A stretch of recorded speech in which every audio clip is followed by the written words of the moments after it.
அழிந்து வரும் இந்திய கலாச்சார வாழ்வியல் பகுதி 2.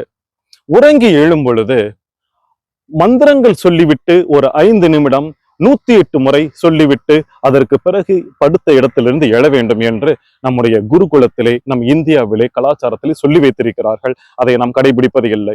இதை ஏன் செய்யணும்? ரெண்டாவது, நான் ஒரு நாத்திகன், இல்லைன்னா நான் வேறு மதம், கிறிஸ்தவ மதம், முஸ்லிம் மதம் என்று சொல்லலாம்.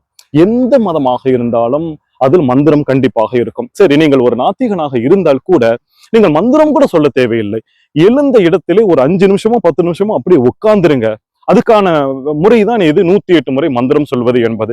படுத்து எழுந்தவுடன் ஏன் ஒரு 5 நிமிஷம் 108 முறை மந்திரம் சொல்லணும் அப்படின்னா, விஞ்ஞான பூர்வமாக 100 பேர், அதாவது ஹார்ட் அட்டாக் மூலமாக இறந்து போன ஒரு 100 பேர்ல 23 பேர் எப்படி இறந்திருக்காங்க அப்படின்னு சொன்னா, படுக்கையிலிருந்து எழுந்து அவசர அவசரமாக அடுத்த செயல் செய்வதற்கு தாண்டி போகும்பொழுது அப்படி கீழே விழுந்து இறந்து போனவர்கள் 123% இருக்கிறார்கள் என்ற ஒரு கணக்கெடுப்பு.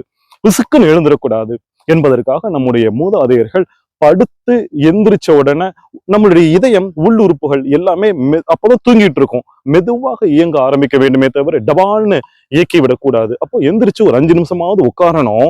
அத மந்திரம் சொல்லு, ஒரு 108 முறை மந்திரம் சொல்லுன்னு சொல்லி வச்சிருக்கிறாங்க.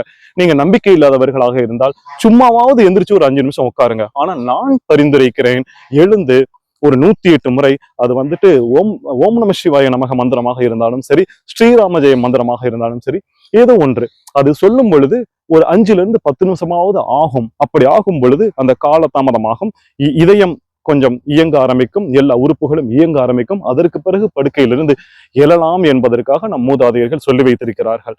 ஆனால் நான் சொல்கிறேன், தயவு செய்து படுக்கையிலிருந்து வலது பக்கம் திரும்பி எழுந்தவுடன் அமர்ந்து ஒரு 5 நிமிடம் இந்த மந்திரத்தை சொல்லுங்கள். சொல்லிவிட்டு அடுத்த வேலையை செய்ய ஆரம்பிக்கலாம். இதை தயவு செய்து செய்யுங்கள், பிளீஸ். நன்றி.